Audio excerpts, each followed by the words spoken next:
you doing? This is Joe over at Ed's Autosound in Marina Del Rey. Just got done installing an alarm system by Viper, the 5706V. It's a two-way paging remote alarm system. This is a brand new 2019 Toyota CHR. We were able to integrate to the locks, the door triggers, and the parking lights. So every time you push the button, your lights will flash. Unlock, they'll flash twice.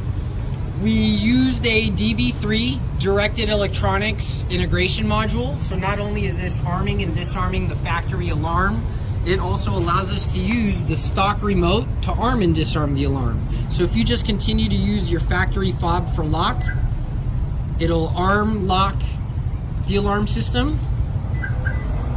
If you hit unlock, it'll disarm the alarm system. Once you now begin to use your Viper remotes, press and hold the side button for remote start. Your display will then say start and on. It'll begin a 12-minute timer.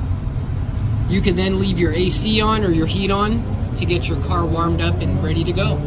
Once again, this is Joe over at Ed's Autosound with the 2019 CHR with a fully integrated alarm system.